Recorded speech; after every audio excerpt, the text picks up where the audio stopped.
Hello and welcome to the conclusion of a nearly 3-year-long series where I beat every Rockstar game that isn't a Grand Theft Auto title. If you're not aware, there are exactly 30 non-GTA Rockstar games and we've beaten 25 of them so far, leaving us with only 5 to go. To catch you up to speed, I'm here to beat every game's single player story and then after rate its difficulty and fun factor. So, without further ado, let's pick up where we last left off with quite possibly Rockstar's strangest game.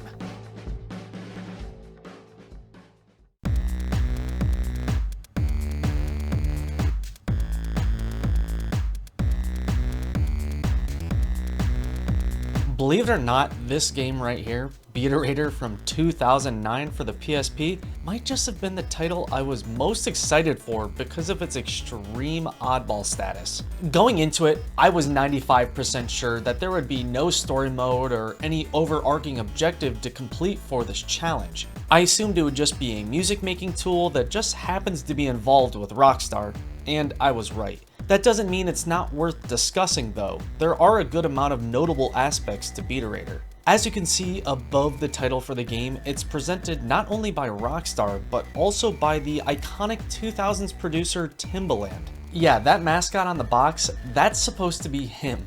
You are definitely familiar with at least some of his music. He's responsible for so many classic songs. Here's a few to jog your memory.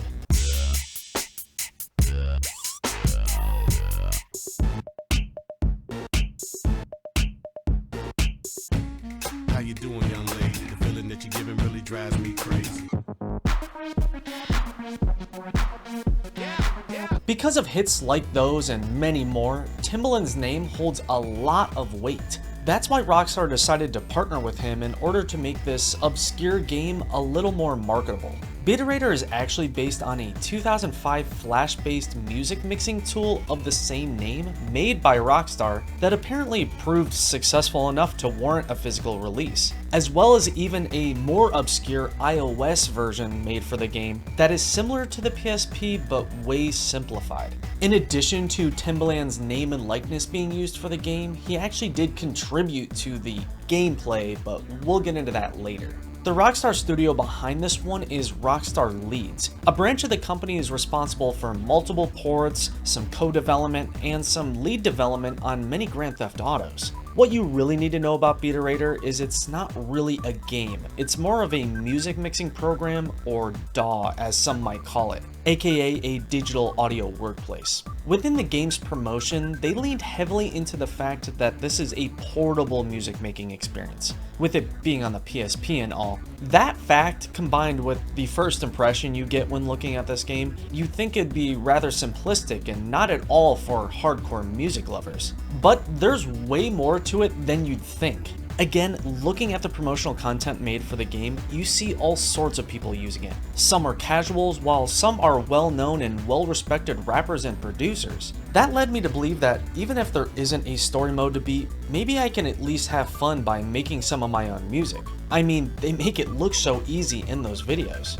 Well, that sort of ended up happening, but let me be clear. I am not good at Beaterator. It requires legitimate beat-making skills that I don't have. Before we get into the nitty-gritty, let me first break down how Beaterator functions as a music-making program. Beaterator is broken up into 3 modes: Live Play, Studio Session, and Songcrafter. Now, I wanted to give each mode a little time in order to at least experience what Beaterator has to offer, even if there isn't some objective goal I need to accomplish. I decided to start with Live Play. Now, there isn't much to this part of the game. It's easily the most simplistic of the 3 modes. You just choose a musical genre and it gives you a few screens of different instruments to turn on and off in order to create a beat in the easiest way possible. You choose your hi-hats, your bass, your vocals, etc., with some options within each, all in a very hand-holdy way. Comparable to, say, one of those cheap Yamaha pianos with a bunch of pre-built sounds in them that you might have messed around with before. Despite the simplicity, Beaterator can be fun. Some of the songs I was able to conjure up were stuff I'd probably actually listen to.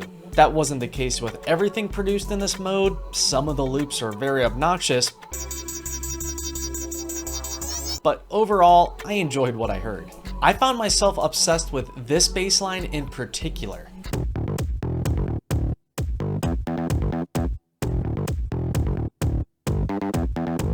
Apparently, I wasn't the only one because I found Timbaland also enjoys that same bass within one of the promo videos. That's how bad this machine is. I tell you, you don't need nothing but your PSP and me. After fiddling around with a few genres and doing a little recording session using the in-game feature, I figured it was time to move on. Next, I took a look at the studio session mode. Again, this is nothing too complicated. Within studio session, you have more control over manipulating the beat, but honestly, it's not too different from live play. When trying out the new options available to me, I ran into some of the game's more complex features like the melody crafter, drum crafter, sound editor, synth editor, and that's where I started getting a tad overwhelmed. Like I said, there's more to this little PSP music mixer than you'd think. The complexity hits its peak within the game's final mode, Songcrafter. In Songcrafter is where you make full-fledged productions. It's basically a dumbed-down version of, say, Fruity Loops or Ableton or Pro Tools. Songcrafter is the mode where you use all the sounds and loops from before, all the editors and crafters from before, all in an 8-track sequencer. I'd compare the 3 modes to 3 levels of difficulty: easy, medium, and hard. The options available to you here are surprisingly vast. You can highly edit a pre-made loop or even import your own sounds and samples. A big selling point with the game is you're even able to use your own voice, which I wanted to try out, but with how I'm emulating this, each time I tried the voice feature, the emulator would always crash. Of the thousands of loops you have access to, a third of them are created by Timbaland. That's why I said earlier he plays a bigger role than simply a celebrity endorsement. Those Timbaland beats added to the game's existing library of loops from the 2005 online version of the game, plus the addition of a new UI, allows you to not only produce decently high-level music, but you can also aim to sound like Timbaland if you'd like, with his loop contributions purposely sounding like him. Upon really trying out the Songcrafter, I realized I don't have the patience to really learn this, and instead I just wanted to see what the game's capable of. I did this by loading in a bunch of pre-made songs from the game's library, and I was shocked at the complexity of them. If you really spent time and grinded on this, you could actually produce some high quality stuff. Maybe not to the extent of modern DAWs because of many of these loops being very dated, but quality music nonetheless. What I really got a kick out of was diving deep on YouTube and checking out the hundreds of songs people have used Beaterator to create. It honestly was inspiring seeing how good people got at the game. Just check out some of these songs.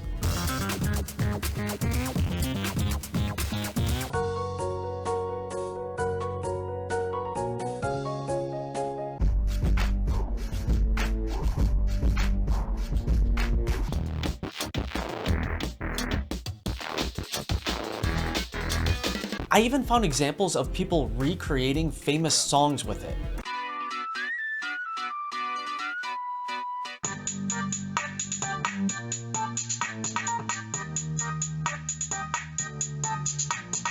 It was also really neat finding amateur rappers using Beaterator as the tool to produce their backing tracks.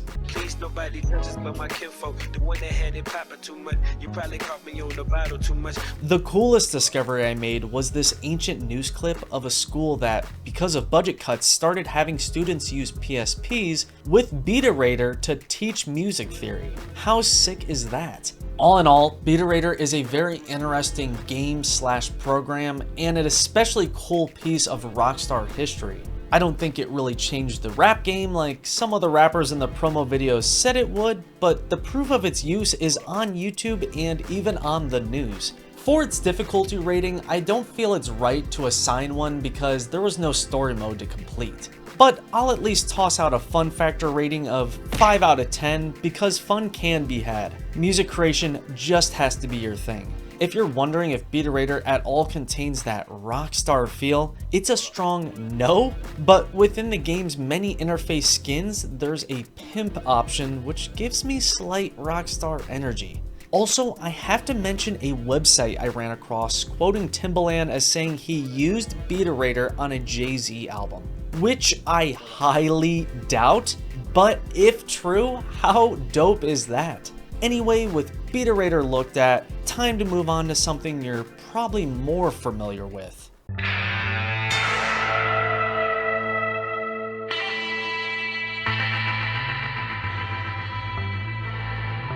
6 years after the release of Red Dead Revolver, we have its sequel, the way more well-known and way more beloved Red Dead Redemption. A game many claim might just be Rockstar's best game. Many even put it in the overall GOAT conversation.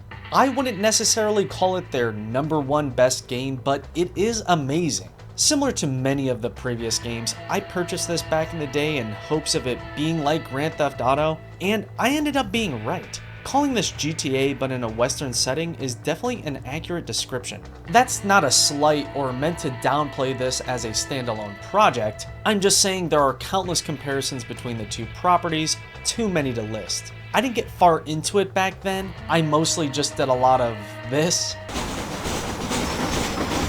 But I did play enough to experience how much of that Rockstar feel Redemption really has. Despite containing that Red Dead name like Revolver, this is not a story sequel. Revolver is actually deemed non-canon, despite there being mentions of the game's characters here, but they're more folk tales / legends. Many of the Revolver characters were added in a super cool multiplayer DLC, characters like Red Harlow, Buffalo Soldier, Pig Josh, and some others. But we aren't here to talk about the multiplayer, we're here for the story. A story I'm about to spoil, so there's your warning. Honestly, spoiler alert for every game discussed today, just a heads up. Red Dead Redemption is yet again another game brought to us by Rockstar San Diego, who alone have provided many of Rockstar's most iconic games. Redemption was released on the 360, PS3, and then way later on the Switch and PS4, with me choosing to play the 360 Game of Year edition, which includes all DLC, on my Series X. So when I was ready, I booted up the game, selected the normal difficulty, and prepared myself for what I thought would be one of the longest games yet. To my surprise, beating Redemption wasn't all too bad. Not only does it not take that long to finish, only took me 17 hours, but the game is rather easy. The story is said to be 57 missions long, most of which you can fast travel around to, so the game felt pretty fast paced and never too overwhelming. Within Red Dead Redemption are several of what they call stranger missions, which are bonus side quests that introduce you to even more characters, which give you a variety of tasks to complete. Of the 19 of those that exist, I did quite a few of them, but I wasn't on a mission to beat all of them. Because for this 30 game challenge, like I've said before, I'm not doing all side missions. Regardless of that, I at least met many of the characters because they're weird and goofy and well written like characters typically are in Rockstar games. What I stuck to was the game's main story, which I'll say right away, I liked but didn't necessarily love. Don't get me wrong, there are so many highlights and I was definitely emotionally involved, but the story really just boils down to meet a character, ask them, can you help me? They say, oh yeah, but help me with this first. So you do that and then they help you, and then that repeats multiple times and bam, that's the game. Trust me, the story is good, I just would have preferred a little less repetition, that's all. In my opinion, the best part of the game is the characters. Like I said, they're all unique and lovable, all super memorable. I found myself sad whenever I was finished with a character and had to move on in the story. The main protagonist, John, I'm a big fan of. He's just so likable. When you get to the end of the game and he's reunited with his family, that's all good stuff. How the game kills John off, I don't know. It didn't hit like I thought it would. I am a fan of the way you transition to playing as your son in the epilogue, who then kills his dad's murderer, but overall the ending, I'm a little mixed on. The first half of the game though, I believe is very strong. Great mission objectives, cool locations, great characters of course, but the second half, which takes place in Mexico, definitely lost me a tad. The whole Mexico portion of the map and the shenanigans you get into while there are all fine, just that part of the story didn't grip me nearly as much. Worth mentioning is how Red Dead Redemption has what they call random encounters, where you'll just be riding along and NPCs will need your help, or you can choose to intervene in a situation. These are all super cool and I did a lot of them, but again, I wasn't out to complete every single one. Getting into the gameplay a bit, there's a lot to love. Maybe my favorite aspect of Red Dead Redemption is the horse riding. There's so much about it that's super well done. Similar to, say, your skateboard in Bully, it's a way to instantly summon a vehicle of sorts to get around the map. You need to hitch it in order for it to not wander too far, you need to stay on the trails because you'll get a speed boost, you need to hold A to maintain speed while riding alongside a character in order to hear dialogue, and if you accidentally fall off a cliff and kill the thing, like I did several times, you can just spawn a new one and or find a wild one and break it in. My second favorite aspect of the gameplay has gotta be those ragdoll physics. If it was up to me, ragdoll physics would be in every game. Here, with the way you shoot people, you can cause your enemy to stumble around in a really funny and satisfying way. You can also choose to take out your enemy's horse instead to again trigger an entertaining animation. Combine all of that with the Deadeye ability, which returns here from Revolver, and it's a fun ass time. You know, I don't know if there's any feature in gaming more satisfying than lassoing an enemy here, than dragging them and or hog tying them, which then allows you to carry them around. There's just so many elements to Red Dead Redemption that make for good, simple fun. Within the story are several unique portions that divert expectations, while there's others that do get a tad repetitive. Don't get me wrong, I love to herd animals, operate a Gatling gun, race horses, but 3 or more times each of those? I don't know. Towards the end, there are quite a few shooting gallery-esque missions that feel very similar, but that's a minor complaint. For the most part, the mission variety is solid. Something I never see mentioned for Redemption is it would have been nice to see more of those unique boss battles like seen in the previous game. Having wacky bosses to fight, each with unique gimmicks like in Revolver, would have been cool. There is a boss battle at the end against Dutch, but it's nothing crazy. While on that topic, Dutch isn't all that great of a main villain here, only because of how the story keeps moving the goalpost with who's the next baddie to deal with. That will not be the case for an upcoming game, but just here, Dutch is a little lame. An aspect of Redemption people don't love is the tediousness of some of the game's features, like the need to loot bodies, long dialogue sequences, very long horse rides, having to be at a place at a certain time, but I really wasn't bothered by any of it. In order to know which bodies you've looted, there's helpful markers on the minimap. If you don't want to sit through the long sections of story, they allow you to skip it most of the time. If you're bothered by long trips, take a stagecoach or hop a train. And if you don't like the appointment time mission requirements, kill time like I did doing one of the game's many mini-games. I really have zero gripes with those common complaints. I think they all allow for a good level of realism. Now, the fact that you can't swim whatsoever is kind of bullshit, and the fact it takes so long to exit a town and set up a campfire fast travel is very annoying, but other than that, I didn't have an issue with the realism elements. A lot of times I think the game is purposely drawn out because the developers really want you to take in how good everything looks and appreciate all the detail that went into the world. Man, just riding around here or during certain parts of missions, the Old West atmosphere is nailed. There were so many times where I was taken aback by the visuals. It could be in the morning, in the middle of the day, at night, everywhere at every time just looks so good. Combine that with a killer soundtrack and you'll be non-stop covered in goosebumps. Again, while just riding around or during particular mission sections, the soundtrack will really elevate your emotions. There's even a really beautiful moment near the end where you're listening to a song relating to your wife who you haven't seen forever, and it's quite moving. That is until a bear decides to show up and annihilate the vibe. Like I said, there are quite a few minigames to do in addition to the main story. I tried quite a few of them in an attempt to further immerse myself into the world, but again, I wasn't spending a ton of time doing them because of how long the game already is. The sheer amount of things to do and things to unlock and objectives to complete and activities to take part in is really impressive. A little minigame my girlfriend and I enjoyed playing the most was Guess the Animal from the Skinned Carcass. That's what's so great about Redemption. There's all sorts of ways to mess around and have fun, even outside of the story. There was this one time I stumbled across a man who was about to be executed, so I killed a few cops surrounding him, which granted me honor, but also a bounty, and also unlocked an outfit, and it was all accented by a Wilhelm scream. Memorable moments like that is what makes this such a next level gaming experience. While on the topic of the game's honor system, it is essentially a way to incentivize you to play nice and not kill everyone. There's also a fame level you have as well. These two mechanics are meant to change how NPCs treat you. I personally didn't want to deal with any negative consequences related to honor, so I played like a goody-goody and never went to jail, used my pardon letters as soon as possible, and just did my best to maintain my reputation.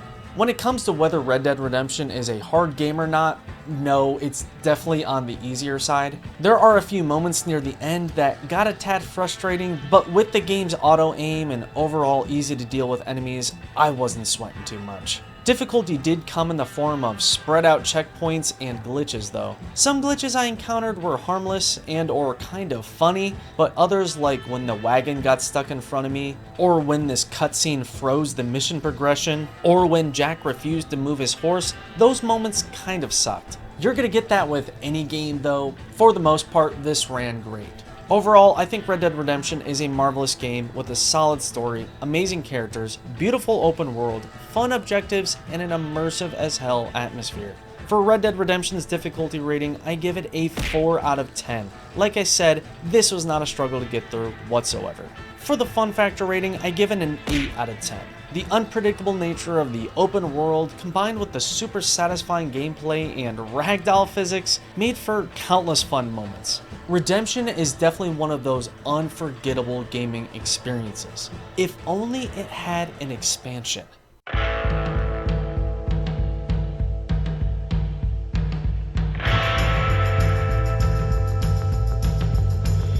Now, I won't spend too much time on this given its bonus content, and I've said multiple times I'm not doing any of that, but Undead Nightmare is a unique situation. Red Dead Redemption is the only non-GTA Rockstar game with a sizable piece of extra story. Plus, it was even released on a separate disc, so I feel like I have to include it. Despite only being 14 missions long, this is no quick endeavor. Undead Nightmare still took me 9 hours to complete.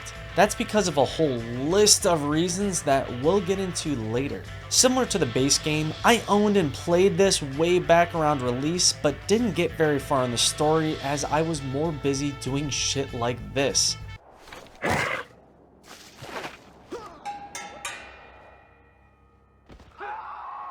Undead Nightmare was brought to us by the same people on the same consoles in the same year as Redemption 2010. What really convinced me to beat this DLC is its inclusion of many of the original game's characters, like the hilarious Wes Dickens, the lovable Bonnie, the crazy as hell Seth, the badass Landon Ricketts, plus many more of the obscure side characters like the super unhinged Herbert Moon. An aspect of the game I really got a kick out of was how multiple characters from the main story are brought back here in the form of zombies, some of which I was really shocked to see. Some of those might be confusing to see given the events of Redemption's story, but this campaign is deemed an alternate timeline, so it works. Another reason I felt obligated to play this is because of its inclusion of one of the best side quests ever, the infamous baby-eating Sasquatch storyline. I'd say it lived up to the hype and was for sure a tearjerker. I can't really call it a side quest though, as it appears all stranger missions, here called survivors, appear to be required. Online says otherwise, but the only way my game seemed to progress was only if I completed them.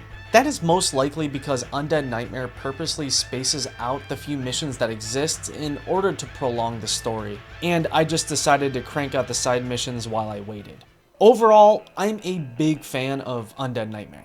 I think the concept works great in the existing world, I think the story has a lot of highlights, and I think the idea of fighting zombies in a physics engine like this makes for some fun times. There are parts about it I very much don't like, but I'll discuss what I enjoy first. The reason people love and respect this expansion so much is for how much it does different. The whole tone is changed, the weaponry is different, the map has a whole new feel, a lot of good changes. A lot of the base game's features are different or straight up removed here in order to fit the apocalyptic scenario. Like, missions can take place at any time now, all the minigames are gone because everyone turned into zombies, who all now require headshots to kill, all the map's animals are zombified as well, and there's no buying or selling of goods or money in general.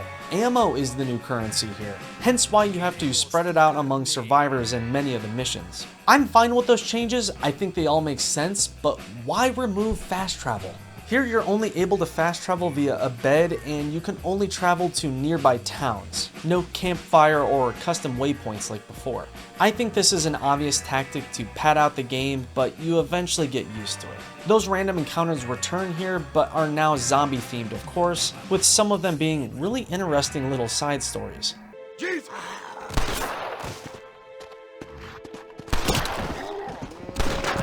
Throughout the game, you spend most of the time cleansing towns, fetching items for people, finding civilians, and sharing ammo with them like I said, with some other various tasks tossed in for variety.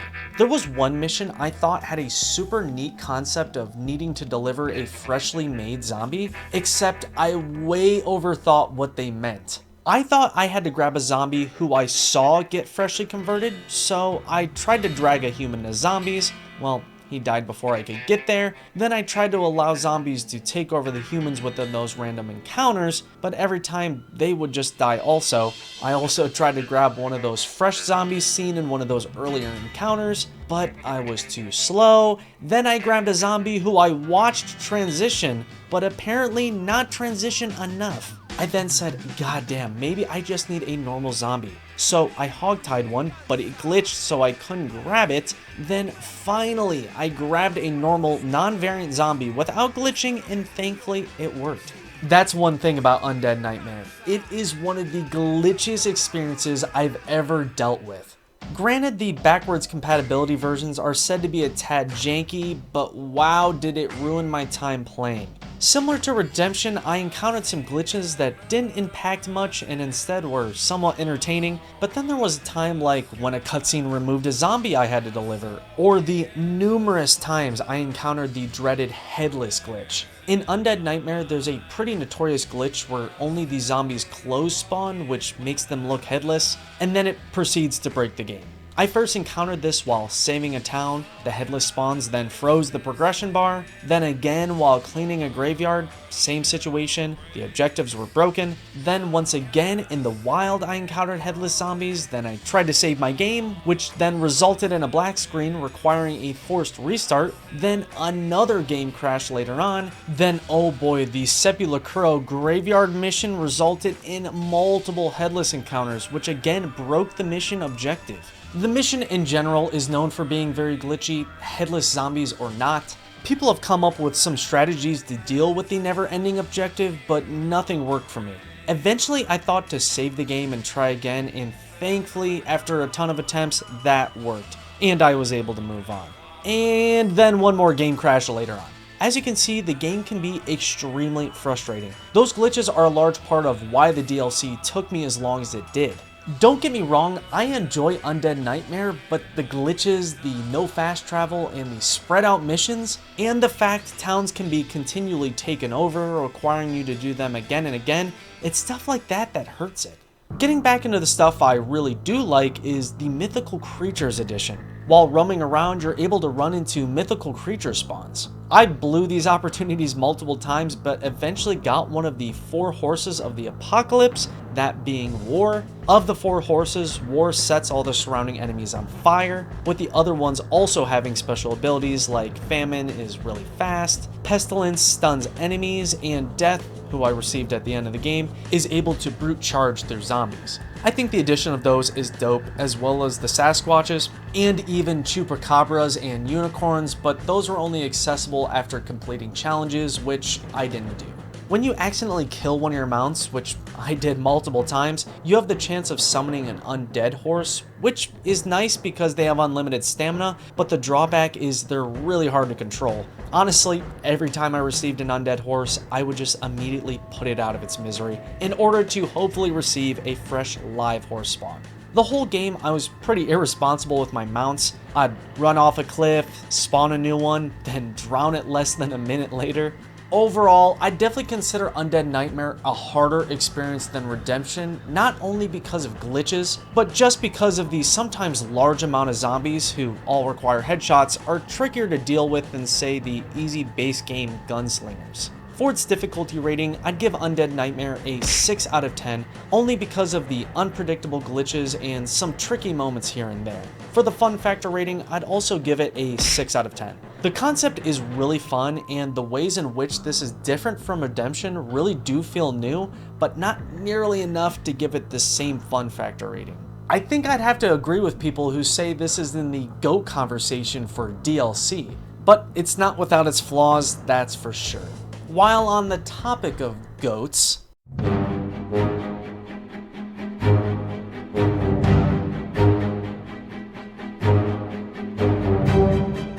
oh yeah, I would easily consider LA Noire one of my new favorite Rockstar games for sure.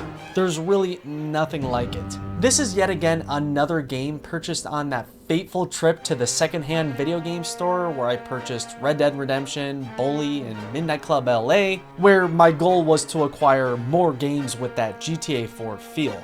That was sort of achieved with this title back in the day, but I quickly learned LA Noire provides a very different experience. All I remember from my brief time playing as a kid was booting it up, playing a few missions in the basement, to then have the power go out, leaving me alone, scared, and in the dark. And ever since then, I've never picked it back up. Well, that all changed when it came time in this challenge to revisit the title for a 22-hour completion, which left me adoring the game. LA Noire is unique for not only being published by no particular Rockstar studio, multiple are said to be involved, but also for not being developed by Rockstar, which hasn't happened loosely since the Italian Job, if you remember that oddball title. The dev in charge was instead Team Bondi, who actually only ever made this game. LA Noire released in 2011 for the 360, PS3, and PC, but I'm playing the Xbox One enhanced version on my Series X, which released alongside a Switch and PS4 version, which all released in 2017. This newer version is notable for remastered graphics and the inclusion of all DLC as now required missions. That same year, a VR version of some of the game's missions released, which is extremely cool and a first for Rockstar. But in this version I played, there's 25 total missions, more accurately called cases here, and after beating all, I gotta say, man, what a game. I had a great time playing this despite not being very good at it at all. Reason being, this requires a whole different mindset to play than your average game. Kind of like how in Bully, I had to tap into my old school education brain in order to beat many of the game's missions. Here, since the game is based around being able to read people, analyze evidence, and weave together a hidden narrative, it really forces you to lock in. The gameplay here is very varied, but can be broken down into the categories of searching crime scenes, interviewing people, chasing people in cars, and taking part in gunfights, with mine and most other people's favorite being those interviews. They provide incredibly unique gameplay, they serve up timeless memes, and are very satisfying to play if you're good at them. In order to build a game around reading emotions, Team Bondi developed proprietary face motion captures so the player could read if a character is telling the truth or not. Of course, this leads to a lot of goofy moments, but for the most part, that concept is greatly executed. In order to pull off that mechanic, the writing has to be top-notch and the actors kind of have to go overboard with it, but it really does work and makes for a fun brain exercise.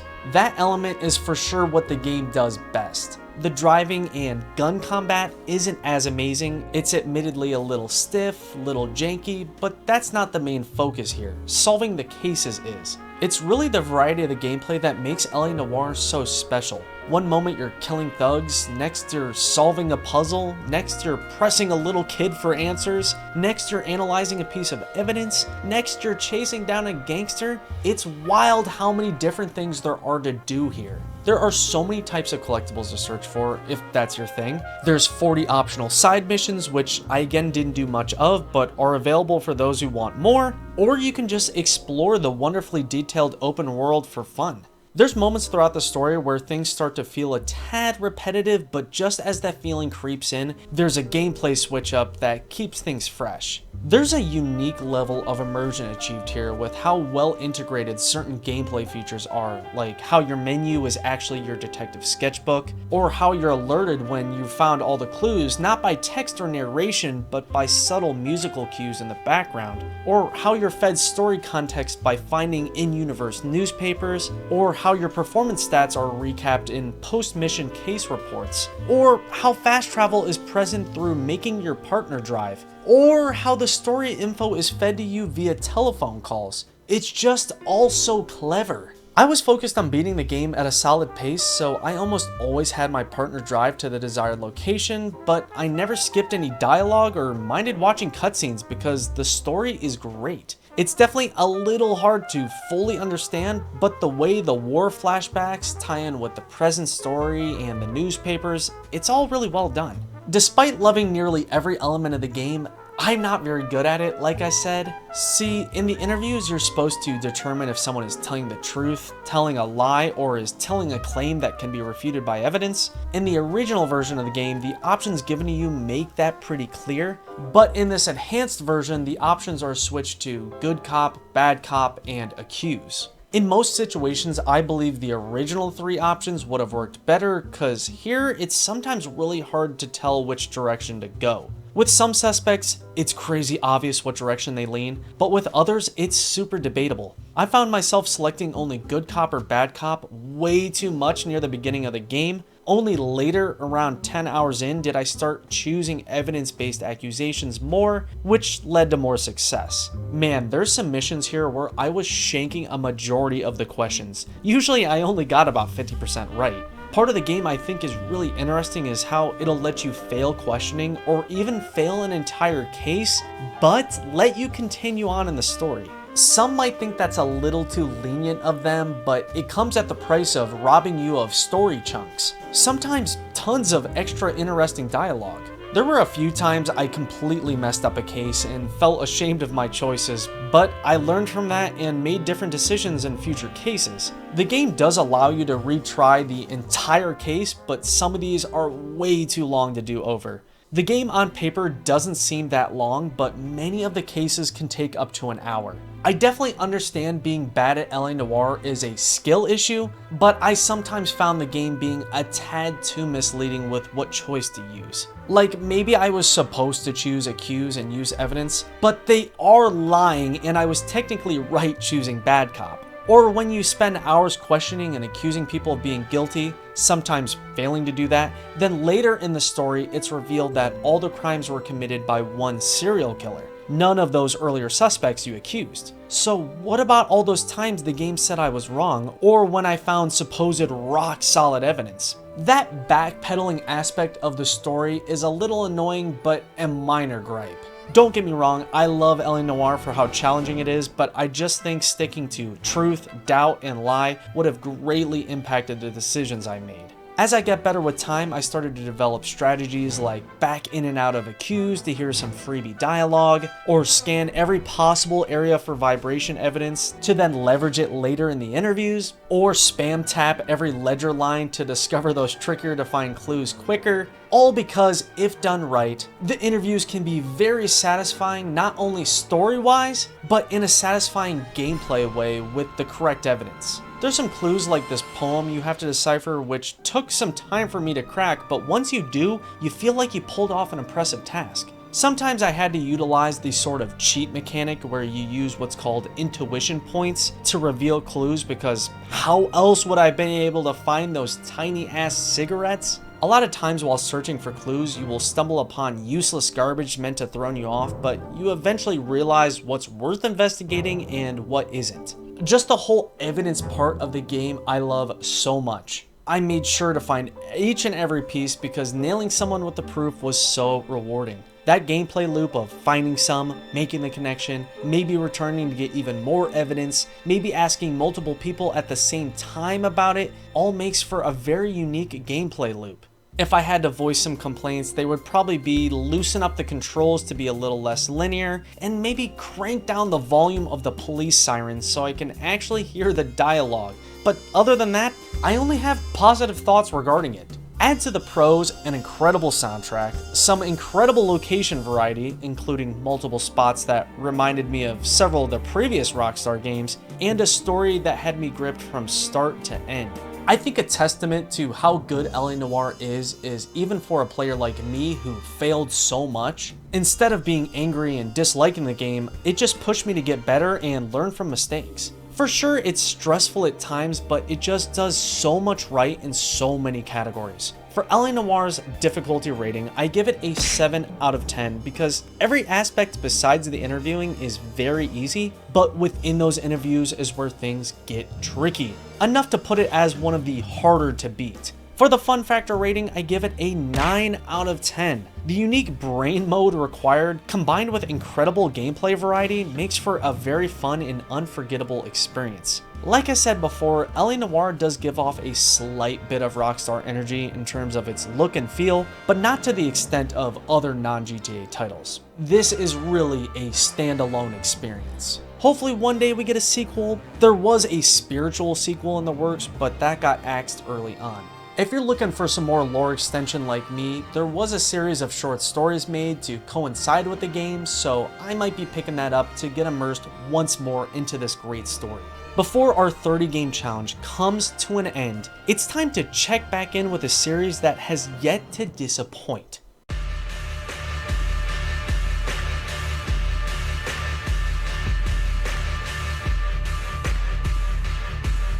A whopping 9 years after the second Max Payne title is when we finally received this series' third and most likely final entry, that being the game simply titled Max Payne 3 from 2012. Similar to LA Noire, there is no specific Rockstar studio behind the publishing and also development because unlike Max Payne 1 and 2, this was developed by Rockstar themselves, not Remedy. Remedy is said to have assisted in the later stages of development, but they weren't the main ones in charge like they were before. To get some stats out of the way, Max Payne 3 released on PS3, 360, and PC, with me playing the 360 version on my Series X. It's 14 missions / chapters long, and took me only about 10 hours to complete on the medium difficulty, with the medium soft lock aiming selected on the normal campaign mode. I didn't mess with either of the arcade modes. Okay, so with that out of the way, is Max Payne 3 as good as 1 and 2, if not the best of the three? Short answer is no to both. I did enjoy Max Payne 3, but would probably say it's my least favorite. Not by far, it's still good, but this plays unlike the two previous games in many ways. Tonally, visually, and conceptually, Max Payne 3 stands out a lot. I get it, it's the third in a series and risks needed to be taken, but I don't personally go to Max Payne for this sort of experience, that's all. I do have a ton of respect for the title and definitely like it, just don't love it. So much of what I love from the two previous games returns here: the very well written narration from Max, the iconic soundtrack, those goofy but lovable TV shows, a lot of stuff. We even get a modern version of those comic book cutscenes, which I think are done in a smart new way that pays homage to those still pictures from earlier entries. Within those cutscenes are a bunch of visual effects tossed in to simulate Max's substance problems, which many people dislike, but I think the idea totally works. The characters here again are solid. I'd say they even have a more Rockstar leaning to them with the development switch and all. Many of the people you meet wouldn't be too out of place in, say, Red Dead, Bully, or GTA. It's just the fact that Max Payne 3 attempts to bring Max from the dark noir setting of New York to the vastly different, vibrant location of Brazil. Like I said, I get it, it's a logical next step. It just, to me, makes this feel like a slightly generic 360 third-person shooter with a mid-story over an impactful, story-driven, and very memorable, unique shooter like the first two games were. Throughout the chapters, I was very impressed with how much new stuff is introduced here, while still maintaining that Max Payne feel. Painkillers are back, but less prevalent, but I like how they're put in more sensible locations. Max even mentions why the painkillers are stashed where they're stashed, which I like. hidden away for a rainy day. There's also a new final bullet cam that's super satisfying to watch, a new cover system, new clues to find to further add to the story, golden gun parts to search for, in-game achievements to reach, new checkpoint saves instead of the quick saves from the past, a brand new mechanic called Last Man Standing where if you have at least one painkiller left and are dealt enough damage to kill you, you're given an opportunity to one-shot kill the enemy responsible in order to save yourself. That's another new feature I think is great. There's so much more. The option to dual wield any two single-handed weapons, the ability to roll and quickly grab guns, of which there are several cool new ones like the sawed-off shotgun and grenade launcher, and hell, Max Payne himself is new. New face, I mean. The voice actor is the same as always, but he's actually the guy we see portray Max now, which I think is sweet. There's just so many elements in this Max Payne that I can tell were added to increase the non-stop fun element. There's rarely ever downtime. You'll always find yourself in a crazy as hell cinematic moment or in the middle of a wild ass situation where it's legitimately thrilling. Despite feeling like a different series most of the time with the dramatic location switch, the new Max appearance, and the new run and gun focused gameplay, there are many times still where you get that old Max Payne feeling. You're even brought back to multiple locations that feel very similar to the first two games, except this time it's New Jersey, not New York. I don't love the new atmosphere created here, but the devs threw just enough old stuff in to maintain the feel for the most part. Now, when it comes to dislikes, I have quite a few. It's kind of sad the item search feature is completely gone. In the previous games, you dug around for hidden painkillers and weapons, but that no longer is a thing. Also here, you take part in a bonkers amount of shooting galleries that don't bring all that much new after the halfway point. The on-rail sections are fine because they're new and somewhat epic, but wow, does that not feel like a Max Payne experience. Besides that, some smaller complaints are the complete lack of a reticle on all laser weapons, which makes them useless, the constant switching back and forth to your pistol after cutscenes, and the complete absence of any of those psychedelic/trippy sections from the prior games. People love those parts, why not include any at all? Strange choice in my opinion. By far my biggest gripe though is with the story. It's awful. I don't see enough people discuss how pointless, predictable, and boring the storyline is here in Max Payne 3. Max finds himself working for a family of forgettable characters who all die once you get to know them, in a country so distant and different from where he's from, for reasons I think are lame. Plus, this version of Max is dumb. He makes so many decisions that are questionable and that I wish I was given the opportunity to not make. Like I said before, the narration's writing is just as good as before, but the story's writing, especially relating to Max's actions, I think is no good. When it comes to the cutscenes, I don't mind taking part in a playable movie-like gaming experience, but this rides that thin line of too many cutscenes/interruptions.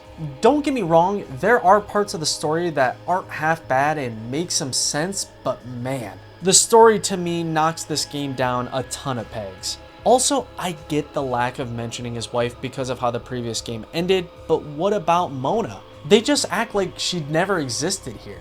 The branching conclusions to Max Payne 2 consider her living as the canon end, but she doesn't show up here or even get mentioned. Just a weird decision to me.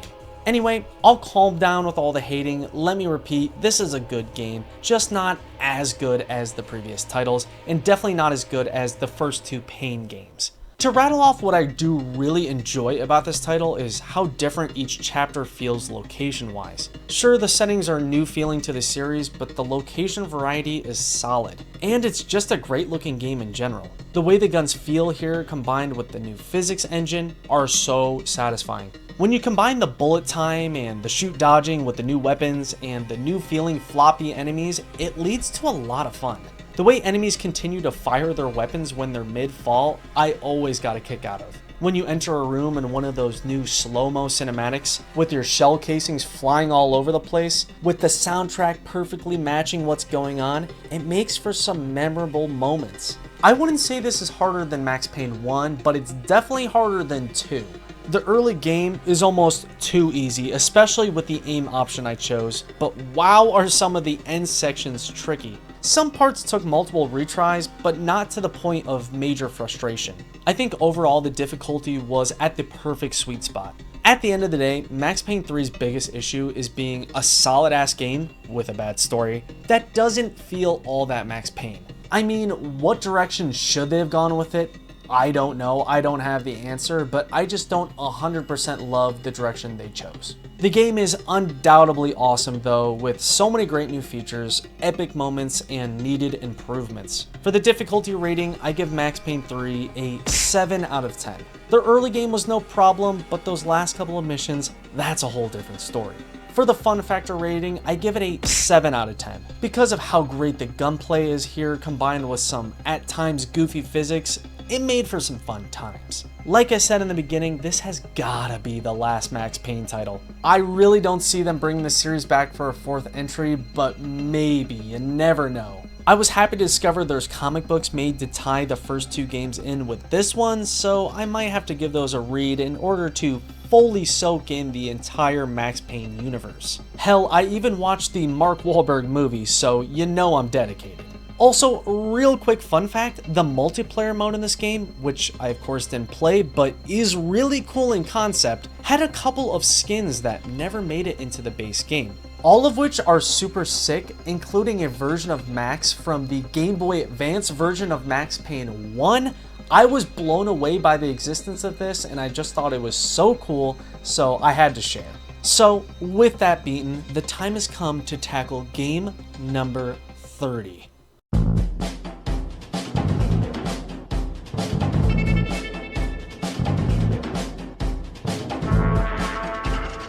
Going into this final game, I was feeling all sorts of ways. For one, emotional because it's the final title. Second, excited because it's the sequel to a game I love. And third, intimidated because Red Dead 2 is notorious for its length. Well, now that I have finally beaten it, I can say it definitely lived up to the hype. It was emotionally investing, and oh boy was it a time commitment. The final time this took to beat was 35 hours, which actually isn't this challenge's longest game. That belongs to Oni and Midnight Club 2, but story length, mission-wise, it is by far the longest game. Longest I probably ever played.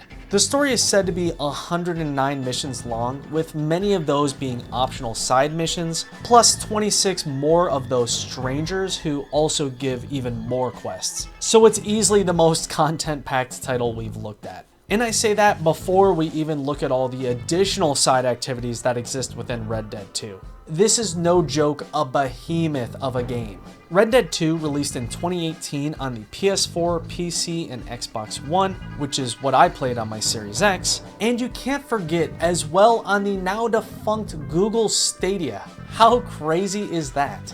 Instead of being led by Rockstar San Diego like Red Dead 1 and Revolver, this is another title of Rockstar's that is said to have come from multiple studios. This project was so big that it was said that all studios joined together as one big team to tackle it, which I think is pretty neat. Before we dive into my favorite part of the game, that being the story, let me remind you, major spoilers incoming. Okay, so going in, I had nothing spoiled for me. For the past 6 years, I have successfully dodged all major story details. Some might clown me for this, but I was blown away to find out this was actually a prequel, and a closely knit one at that. With Red Dead 1's story still being fresh in my head, it was beyond cool seeing how they tied in with that game's plot. Seeing John return, not as a cameo, but as an extremely important figure in the story was really special. Seeing how he got his scars, seeing his family form, and seeing Dutch, Javier, and Bill all return here, but as partners with John, was so satisfying. Now, when it comes to the main character you play most of the game as, Arthur, in the beginning, I didn't get all the hype.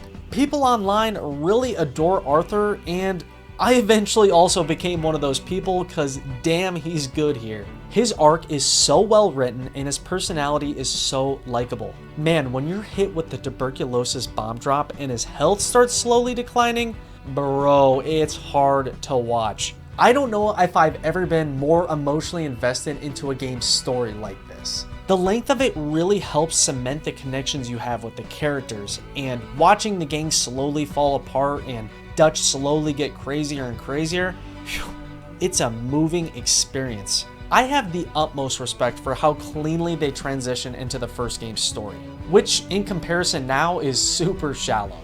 If you aren't aware, there are multiple endings. I thankfully got the best one because I maintained high honor, but it's still tough to sit through. After you witness hopefully the peaceful death of Arthur, you take part in a surprisingly long epilogue where you play as John once again before the events of Red Dead 1.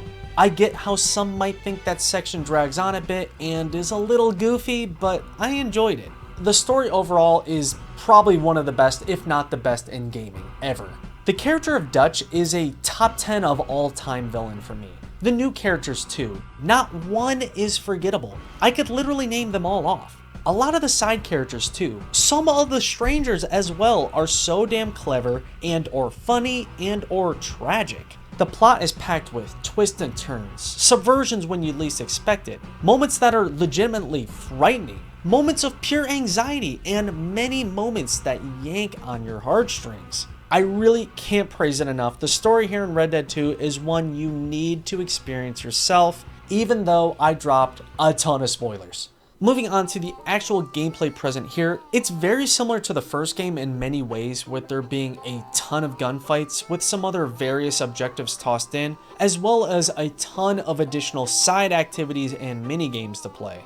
Overall though, compared to the first, I'd say it's way slower, pacing wise I mean. We won't get into the realism elements that really slow things down yet, but just know Red Dead 2 takes its time with some of these missions. Not in a bad way, just a methodical way that you need to get used to. I tackled playing this game in the nearly identical way I played the first Redemption. I mostly stuck to the main story missions, I occasionally did some side characters, a couple stranger missions here and there, and a few random encounters, but I didn't deviate from those main yellow quests all too much. The game offers so many optional other ways to obtain items, like fishing, cooking, crafting, hunting, buying, but I didn't do much of any of that. I didn't even loot bodies much, switch out horses, or buy new weapons because the main missions kind of just give you what you need, and what they don't, you can easily find for free. I'm typically just a rule follower in role-playing games like this. I try to keep a high honor, I pay my bounties fast, and just focus on story progression without ruffling too many feathers. To shake up the Red Dead formula, many new features and mechanics are tossed in, including a new base camp that can be upgraded to provide items you need, a new Dead-Eye companion feature called Eagle Eye that is only really useful in the story for hunting, a ton of collectibles to find, a bunch of animals and items to log in the new compendium, and of course many new weapons, with my favorite being the stealthy bow. There's also quite a lot of quality of life improvements that were desperately needed in the previous game. Like sleep time options, those were so nice if you didn't want to play at night. There's now a convenient save feature that doesn't require a bed, and finally they added the ability to swim. Well, only as Arthur, John still can't, as an homage to the first game. I think there's a lot of other new features as well that are included because or influenced by previous Rockstar titles. Something I really wasn't expecting was the dialogue options and branching story. It's nothing too revolutionary, but you can choose to make some missions longer by continuing on with a character. I almost always said no to these extensions because the game is already long enough, but mad respect for their inclusion. Here in Red Dead 2, you also have the ability to replay missions if you didn't receive the rating you wanted, which is also new. And lastly, there's a first-person point of view mode here. I was so surprised to see that, and I loved using it. I think most of what was added and things that were changed are positive improvements. That's not to say every change was welcomed though. Let me be crystal clear. I don't mind most of the realism elements added to Red Dead 2. The idea of slowly upgrading stats and health cores and weight changes, sickness stat changes, needing to eat, sleep, bathe, shave, cut hair, clean your weapons, wear the proper clothing, clean your horse, aren't that bad, and I actually grew to accept them. But when they started to impact missions is when I got frustrated. With the horses especially. Their stamina core made it so I would fall behind in chases, the brushing requirement was way too frequent, and I even had to tarnish my honor by stealing food mid-mission just to keep my horse alive. Hell, the whole final mission was tainted because of there being 0 health replenishing food on the mountain it takes place on. I get the game wants you to prep ahead of time before entering these missions, but this amount of things to maintain borders on survival game levels of tedium. Other realism elements like the terrible individual item selecting feature or the mechanic where your horse can be out of whistle range, requiring you to travel on foot for long distances, really started to get to me. Also, I get why they made fast travel such a hidden and mid feature, because they want you to really soak in how good the game looks and not blast through it, but you can only do a 20-minute horse ride so many times until you want to rip your hair out. Only about halfway in did I realize that you can also use the new cinematic mode as a sort of cruise control cutscene, so that helped later on. It's just confusing to me how hard they went with the realism when other parts of the game hold your hand so much. There are so many QuickTime events here and or parts that are on rails and just require a button press. Combine that with pretty linear mission objectives and a lot of forced slow walking, it leads to a still fun experience, but one that feels unlike their other open world games. The Rockstar feel is undoubtedly here. This just plays unlike any other prior titles, to me at least. There's other stuff I could complain about, but I'm tired of ranting. I want to focus on the good because there's way more of it than bad. First off, is this not the most beautiful game ever made? There were countless times where I found myself in utter amazement at the graphics, especially with the lighting effects. I've never seen a game look quite this way. It's almost offensive to see how beautiful some sections of the game truly are, especially in those building interiors. Man, they're stunning. Utmost respect to the people in charge of the visuals. They killed it. If not already obvious, Red Dead 2 is one of the most finely detailed games I've ever come across. It's all the little things like the muddy footprints or the glowing metal from a gunshot or the realistic hair growth, the buildings that change over time, the way NPCs eat their food, the snow. Oh my god, the snow footprints are crazy. There's certain decisions made here that just really add up for me. Like how you can get your hat shot off, or how your horse, when it doesn't quite make a jump, it'll clip the fence and break it, or mid-cutscene, even when talking, a character can be affected by the world and won't just phase through an object, or how dead bodies will continue to get dragged by their horse once killed, or how every NPC has a daily cycle of existence, they just don't spawn and despawn. Or how, depending on the gun used and the location of the bullet, animals' pelts will fluctuate in value and rot and attract predators if not sold fast enough. Those kind of realism elements I think are fantastic. The world just has a living, breathing quality to it. There were multiple things I never ran into, people I never interacted with, occurrences I never saw take place, groups I never stumbled into, and multiple supernatural events I never witnessed. There's just a seemingly infinite amount of content here. Those random encounters continue to be great as well. I think I stumbled into my new favorite one. Come on, hold still now. Lord have mercy. Hey! Need a hand with your horse? Add to all that the bold decision to remake much of the first game's map, and it's barely even used in the story. Further tossed onto that big list of pros, a killer soundtrack, top-notch sound design, and you really have a game/piece of art that should be in everyone's GOAT conversation. If you're wondering if I deem this a hard game at all, no, not at all. The only difficulty comes from the survival tedium and the sheer endurance test length of the game. That is why for Red Dead 2, for the difficulty rating, I give it a 4 out of 10. The game holds your hand a lot, and the controls are so good that you won't struggle at all. For the fun factor rating, I give it a 9 out of 10 because of the absolute investment in the plot, the variety of the gameplay available, and the countless memories made throughout my time playing. Worth mentioning is how there's also, of course, Red Dead Online, but you should know by now that we aren't covering that. It does include some story and returning characters, but that's a challenge for another day. Seeing where Rockstar started with Revolver up to here, or even where they started with Monster Truck Madness to here, is astonishing. I don't understand now how people were really upset how long this took to make. Like, isn't it obvious? You're not gonna crank out a game like this in just a year or two. I think Red Dead 2's quality 100% justifies the development time, no question. Even though there are elements here that keep it from being perfect, Red Dead 2 is within one of my favorite games. The amount it does right, the massive amount of content available, and that story. Bro, that story. It gives it that masterpiece status. Well, that's it. All 30 non-GTA Rockstar games done and dusted. If you're wondering the final time completion total for the entire 30 game series, it's 482 hours. And no, I'm not including Beaterator in that because again, there was nothing to beat. If you were waiting for that ranking section that I promised way back in the beginning of the series, that now is going to be instead on my second channel, Recollection, because this is long enough already, so go over there and check that out if interested.